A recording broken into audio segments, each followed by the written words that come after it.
Of the records. ഞങ്ങളുടെ അനുമാനങ്ങളാണ്, ശരിയാകണമെന്നില്ല. പിന്നെ നിങ്ങളിത് പബ്ലിഷ് ചെയ്യുകയാണെങ്കിൽ അത് നിങ്ങളുടെ റിസ്കിലായിരിക്കണം. അറിയാതെ പോലും ഞങ്ങളുടെ ഡിപ്പാർട്ട്മെന്റിനെ മെൻഷൻ ചെയ്യരുത്. അത് പറയണോ?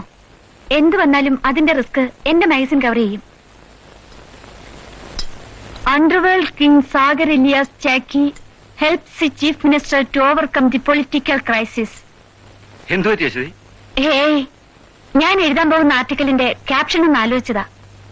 അധോലോക രാജാവിന്റെ രാഷ്ട്രീയ കുതിരക്കച്ചവടം. സാഗർ അഥവാ ജാക്കി മുഖ്യമന്ത്രിയുടെ രക്ഷയ്ക്ക്. അപ്പോഴേ സാറേ, എനിക്ക് ജാക്കി ഒന്ന് പരിചയപ്പെടണം. അതിനെന്താ മാർഗം? അശ്വതി പരിചയപ്പെടാൻ മാത്രം അയാൾ അത്ര വലിയ ആളാണോ? After all is a third rate criminal. നിങ്ങൾക്കതായിരിക്കും, but journalist is a hot subject. Hot subject? ഈ റാസ്കൽസിനെയൊക്കെ ഗ്ലോറിഫൈ ചെയ്ത് എഴുതുന്ന നിങ്ങളെ വേണം പറയാൻ. അശ്വതിക്ക് വേറെ ജോലിയൊന്നുമില്ല. ജീവൻ എന്തിനാ ചൂടാവുന്നത്? എനിക്ക് ചാക്കിയോട് പ്രത്യേക താല്പര്യമൊന്നുമില്ല. തെങ്ങിന്റെ കാറ്റുവീഴ്ചയെക്കുറിച്ചും റബ്ബറിന്റെ വിലയെക്കുറിച്ചും ഒക്കെ എഴുതി അയച്ചാൽ അതൊക്കെ അതേ സ്പീഡിൽ തിരിച്ചു വരും. എന്നോടെ വേറെ വല്ല പണിയും നോക്കിക്കൊള്ളാൻ പറയും. പത്രക്കാർക്ക് വേണ്ടത് അധോലോക രാജാക്കന്മാരുടെ വീരസാഹസിക കഥകളാ. How they control the political machinery. അവർ പോലീസുകാരെ എങ്ങനെ അമ്മാനമാടുന്നു. പോലീസുകാരെ പറ്റി അനാവശ്യം പറഞ്ഞോണ്ടല്ലോ. അയ്യോ, ഞാൻ സാറിനെ കുറിച്ചല്ല പറഞ്ഞത്. സാറ് മാത്രമല്ലല്ലോ, ഇവിടെ വേറെയും പോലീസ് ഓഫീസേഴ്സ് ഉണ്ടല്ലോ. പിന്നെ ജാക്കിയെ ഞാൻ കണ്ടുപിടിച്ചോളാം, വിത്തൗട്ട് യുവർ ഹെൽപ്പ്.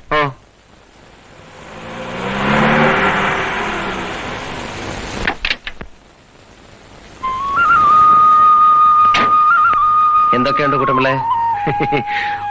കാവല വരെയൊന്ന് പോകാൻ അറിയണ കുഞ്ഞെ. അല്ല, കുഞ്ഞിന് ഈ മന്ത്രിമാരെ എം എൽ എമാരെയും ഒക്കെ വലിയ പിടിയല്ലയോ?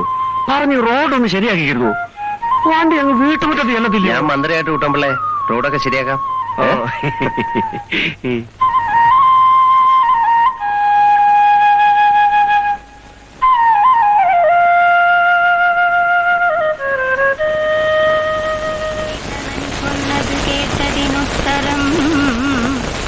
രാഘവൻ താനും അരുൾ ചെയ്തു, യുദ്ധേ ദശമുഖനെ കൊല ചെയ്തുടൻ ചിത്തകോപം കളഞ്ഞിടുവനിന്നു ഞാൻ എന്നരുളി ചെയ്തു നിന്നരുളും നേരം വന്ന പടയോടു ചൊന്നാൻ ദശാസ്യനും, എല്ലാവരും നാം ഒഴിച്ചു പോന്നാലവർ ചെല്ലുമകത്തു കടന്നൊരു ഭാഗമേ.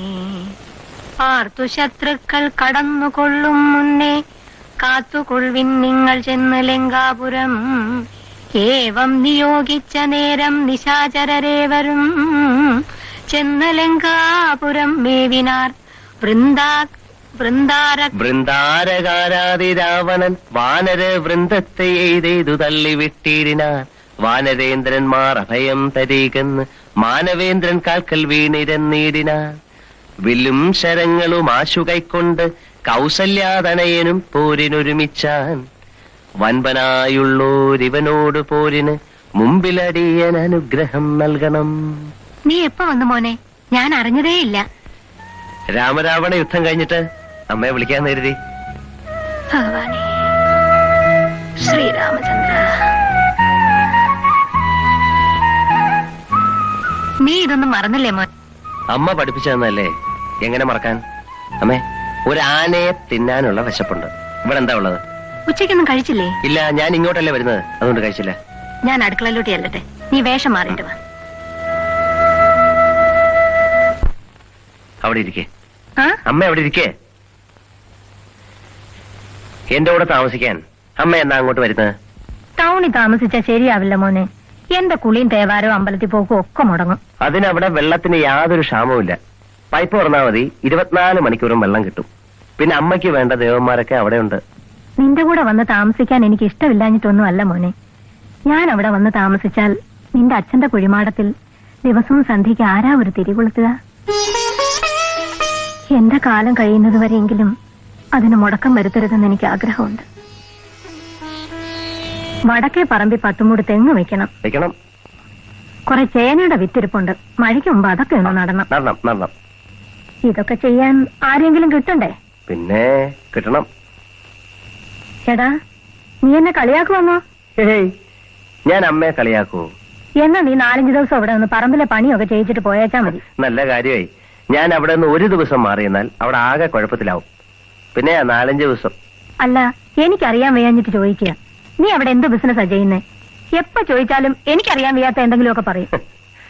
എക്സ്പോർട്ട് ഇമ്പോർട്ട് എന്നൊക്കെ പറഞ്ഞാ അമ്മയ്ക്ക് മനസ്സിലാവൂ? നിന്റെ എക്സ്പോർട്ടും ഇമ്പോർട്ടും ഒന്നും എനിക്കറിയണ്ട. എപ്പോ നോക്കിയാലും ടൂറും യാത്രയും തന്നെ. അല്ല, നീ കല്യാണം കഴിച്ചാ എന്ത് ചെയ്യും? അതല്ലേ കല്യാണം കഴിക്കാത്തത്. കഴുത എന്ത് ചോദിച്ചാലും തർക്കുത്തരവേ പറയൂ. ആ. അപ്പോഴേ എന്താ നിന്റെ ഭാവം? വയസ്സ് 28ആയി. ആ പുണ്യനായരുടെ മോള് വത്സല നല്ല അടക്കം ഒതുക്കമുള്ള പെണ്ണ. കുടുംബം കൊണ്ടും ചേരും. വലിയ പഠിപ്പും പത്രാസും ഒന്നും ഇല്ലെന്നേ ഉള്ളൂ. നീ അവളെ ചെന്നൊന്ന് കാണ്. നിനക്ക് ഇഷ്ടപ്പെടുകയാണെങ്കിൽ ആലോചിക്കാം.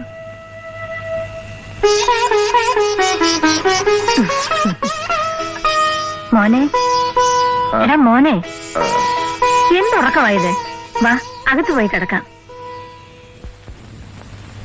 നീ പോന്ന വഴി ആ അപ്പുണ്ണിനാരുടെ അവിടെയൊന്ന് കേറിയേക്ക്. കൂട്ടത്തിൽ വത്സലയൊന്ന് കാണാമല്ലോ. എന്തിനാ? കുന്തത്തിന്. എന്നെ കൊണ്ടൊന്നും പറയിക്കണ്ട. അതെ, മീനാക്ഷി അമ്മ ചൂടായാലും കാണാൻ നല്ല രസമാണ്. പോടാ അവിടുന്ന്.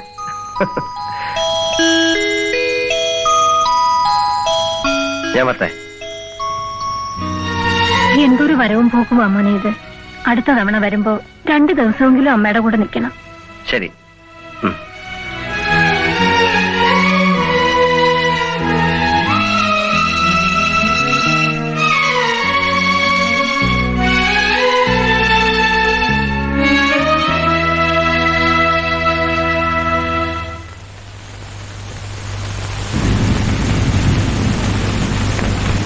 Good morning sir. മോർണിംഗ്.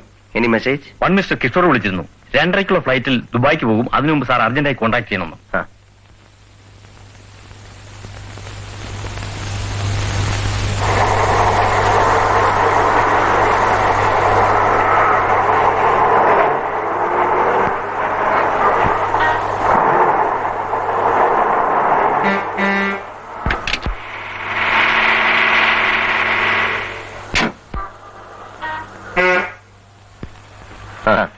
ഇവിടെ നോ പാർക്കിംഗ് ആണ്. വണ്ടിക്ക് എന്തോ തകരാറ്. ഞാനൊരു മെക്കാനിക്കിനെ കൂട്ടി ഇപ്പൊ വന്നേക്കാം. ഓ,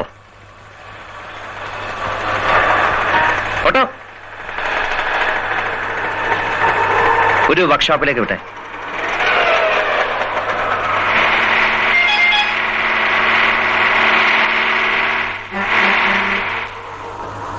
ആരുടെ വണ്ടി? സാഗർ സാറിന്റെ. സാഗർ സാറോ? നമ്മുടെ CM-ന്റെ മകന്റെ ഫ്രണ്ടാ. അതുകൊണ്ട് നോ പാർക്കിംഗ് ഏരിയ പാർക്ക് ചെയ്യാൻ വന്നു. വണ്ടി റിപ്പയർ ആണ് സാർ. മെക്കാനിക്കിനെ വിളിക്കാൻ പോയിരിക്കുക. കൃത്യമായി ഇവിടെ വന്നപ്പോ തന്നെ വണ്ടി റിപ്പയർ ആയല്ലേ? തലമാറ്റോ? ലോക്ക്ഡ് ആണ് സാർ.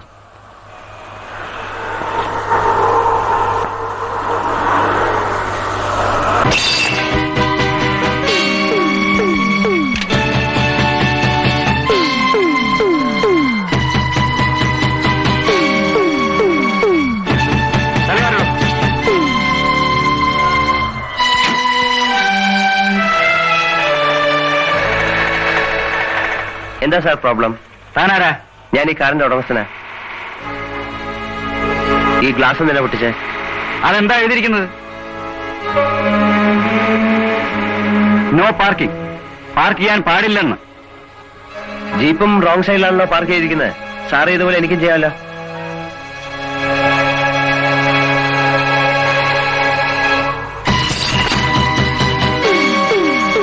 കേറാ വണ്ടിയില്. ഞാൻ കേറിക്കൊള്ളാം.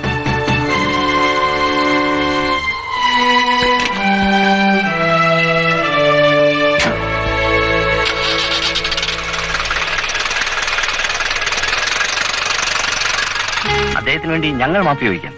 ഈ ഒരു പ്രാവശ്യത്തേക്ക് ക്ഷമിക്കണം. ആളറിഞ്ഞൂടാത്തോണ്ടായിരിക്കും. ചാർജ് എടുത്തിട്ട് 2-3 മാസമേ ആയുള്ളൂ. എന്നെ ആരും ബഹുമാനിക്കണ്ട. ഒരു ഓഫീസർക്ക് ഇത്ര അഹങ്കാരം പാടില്ല.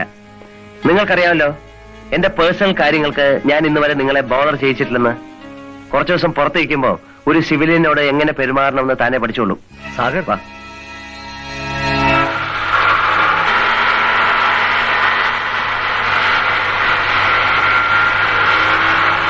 മരിച്ചുപോയ കസ്റ്റംസ് ഓഫീസർ സന്തോഷിന്റെ അനിയനാ ISP.